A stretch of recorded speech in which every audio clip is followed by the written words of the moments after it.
As Melbourne's mercury edged towards 50 degrees, the tournament surged towards a dramatic climax. I just keep telling myself it's not that hot, and my opponent's in the same condition I'm in. I actually like to play in the heat, so I'll try not to have any more outer body experiences. On Rod Laver Arena, there were ripples of a Cold War. Elena Demencheva against Serena Williams, the lone American surrounded by 3 Russians in the semi-finals.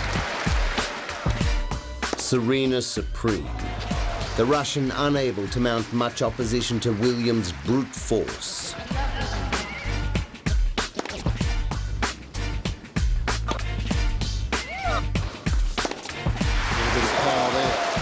The 3-time Australian Open champion relying on pummeling ground strokes, powering her way to victory.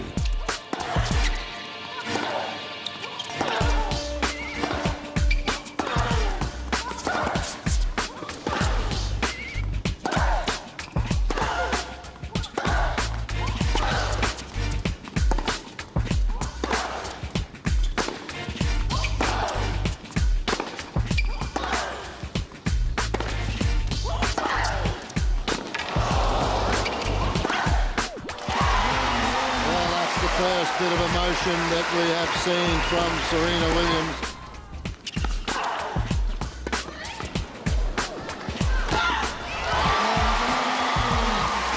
The American routing her much-fancied opponent in straight sets to advance to her 13th Grand Slam singles final.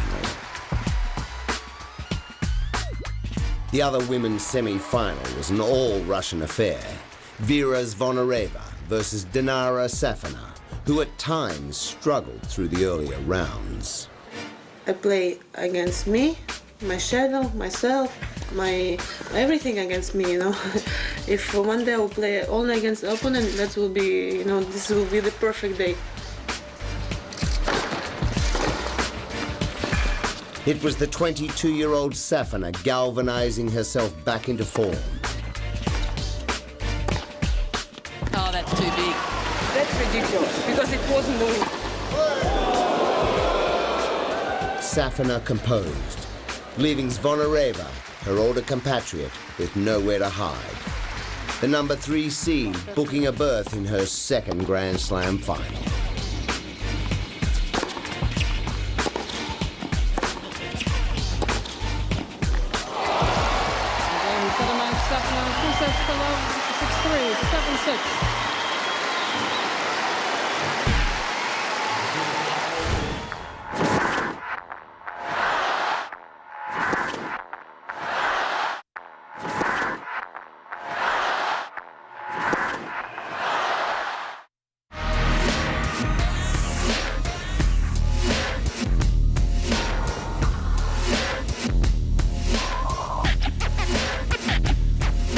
On paper, the men's semi-finals were a mouth-watering prospect. Nadal versus Verdasco, and Federer versus Roddick, a matchup between 2 of the biggest names on the tour. He has nothing to prove. He's the greatest, and he's created quite an animal for himself, where if someone wins a set, people are questioning his form. I mean, the guy made 2 finals, a semi, and won a slam last year. And people are saying he's off form. I think he deserves a little bit more respect than that. Roddick's words would ring true. Federer quashing any speculation he was entering the twilight of his reign at the top. Just like the 2007 semi-final, Federer took just 3 sets, producing a virtual clinic in perfection tennis. You don't lose, your edge that quickly. It's just not possible. Usually it's always when I start playing my best, when it comes towards the end of the tournament. So I think this is where you should judge a great player and not, in the first 3 rounds, really.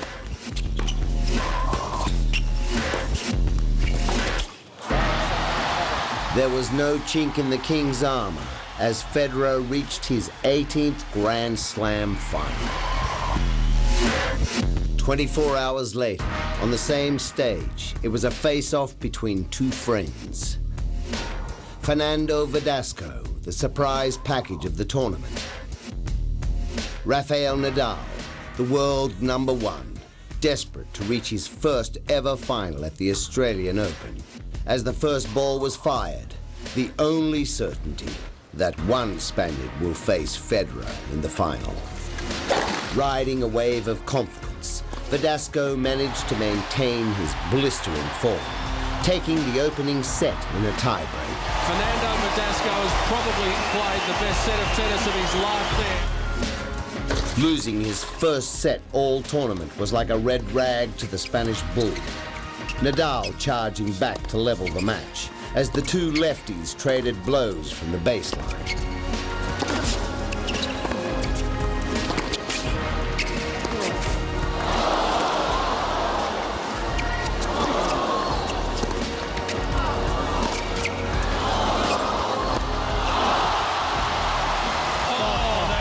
Be the point of the tournament.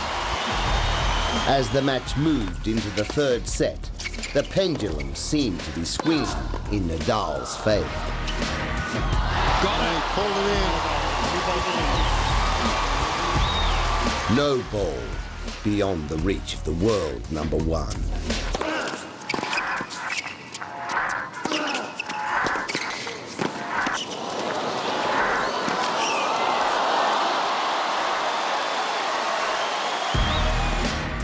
And he's pumped as well.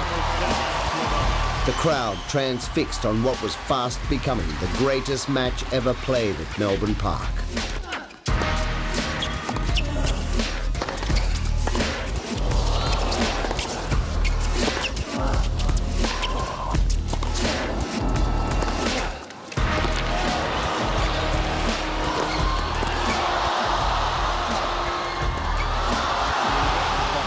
They stand at Melbourne Park.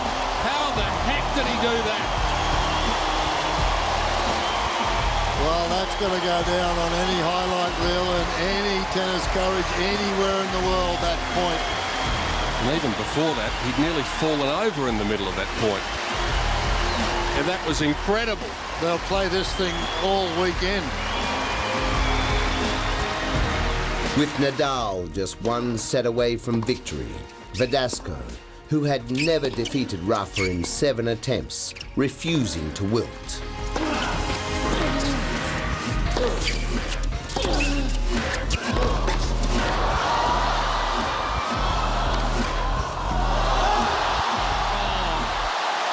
It just keeps on getting better.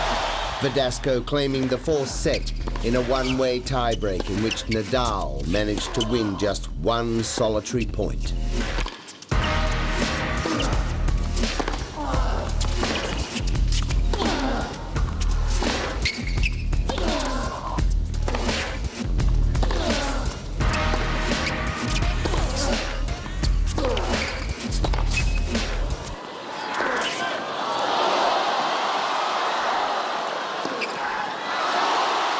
Another magnificent point. The Spanish Wall entering a thrilling decider.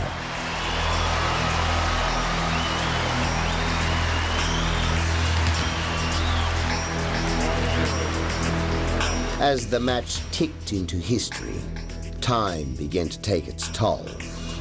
Nadal holding 3 match points on Verdasco's serve. The emotion was big because in the last game with the OF4 I started to cry. It was too much tension.